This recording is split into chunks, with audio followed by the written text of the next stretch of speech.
Omwaka gwa 2024 guggwako olwaleero kyokka guno ku ludda olw'ebyobufuzi ebitambulira mu Paalamenti gubaddemu bingi ebijja okulwawo okwerabirwa omuli amateeka agayisiddwa wakati mu kusika omuguwa. Omwaka guno Paalamenti yasobola n'okukola ennongoosereza mu mateeka agajjawo ebimu ku bitongole bya gavumenti ebifaanaganya emirimu era nga bwe twogerera ebimu bitandise okuzzibwa mu minisitule zaabyo.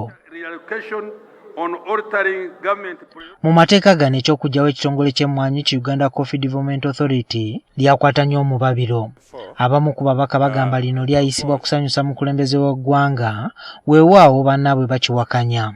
Bannaffe balina numbers mu Paalamenti twekanga nga tebafudde ku bantu be bakiikirira wabula bafudde ku ddoboozi lya kyagala mukama waabwe nga bw'olaba nti abadde ayagala emmwanyi etteeka ly'emmwanyi liyite abakyagala n'abatakyagala bo bamanyi kimu tusimba lwa kasota.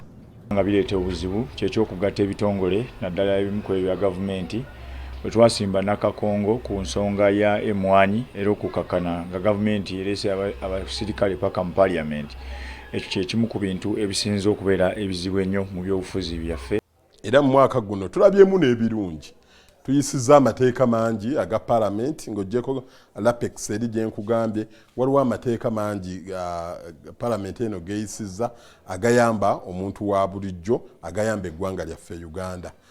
Ekyokwanika Paalamenti ku social media mu bikolwa by'enguzi nakyo kibadde ekyakusoomoza kunene naddala olw'ekifaananyi ekibi kye kyasiiga Paalamenti. Paalamenti ogw'okulondoola ensimbi y'omusolo oba ekoze by'oteeka okukola kate Paalamenti naye nyini ne bagivunaana okudiibuuda ssente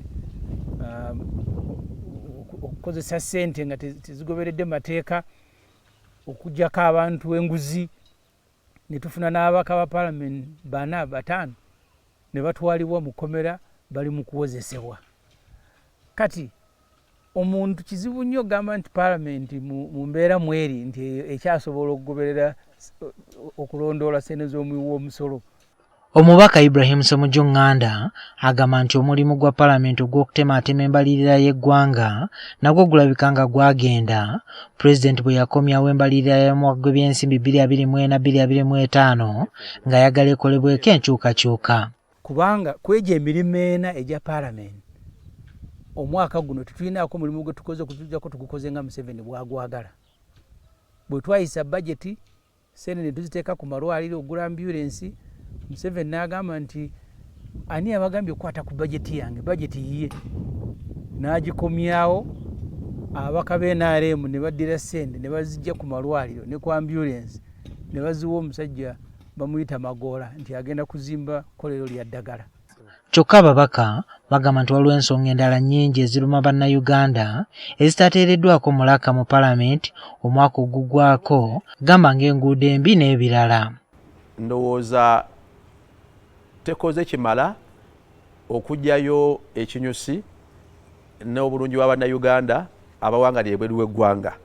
Twateeka dda ku mwanjo essira kuba nti Ministry ya Foreign Affairs etebolinga mu Paalamenti zonna endagaano partnership ne MOUs omuli ne bilateral agreements ku nkolagana ya Uganda n'amawanga amalala naddala ku nsonga z'abakozi. Tumazeeko omwaka nga tewaliiwo gye balese ku mmeeza ya Paalamenti. Enguudo zaffe bayongedde okukola akasoobo naddala Salama Road we mbadde mugiyiseeko mugirabye bongedde okukola akasoobo kuva bwe balonkinga ekkubo lyaffe eryo paka ne leero olaba nga progress yaayo si yeyo erina okubaawo.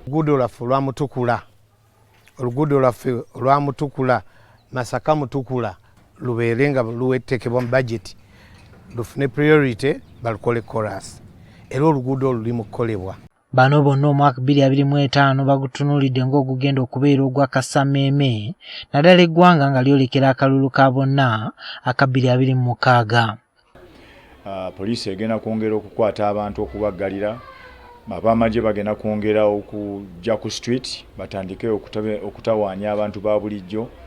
Abantu baffe nabo bagenda kweyongera okuyaayanira enkyukakyuka. Naye ab'ebyokwerinda kye njagala obbagamba nti baleme kufuuka bannabyabufuzi bamanye bumanya nti bantu baggwanga lyonna.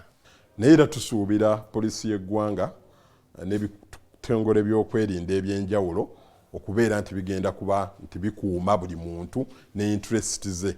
Finally tugenda kuba n'ekiseera ekya nomination, abantu beewandiise bangi mu bifo byonna ebyobufuzi ebiyitirivu. Kyensuubira nti ekyo nakyo kigenda kuba kiseera kya kaasammeeme. Mu byonna baagala Paalamenti esigale ng'ekola emirimu gyayo mu bwetengereze. Amongo kyateekwa okumanya nga sipiika n'omumyuka we Tayebwa nti amaanyi go nga sipiika ge maanyi ga Paalamenti.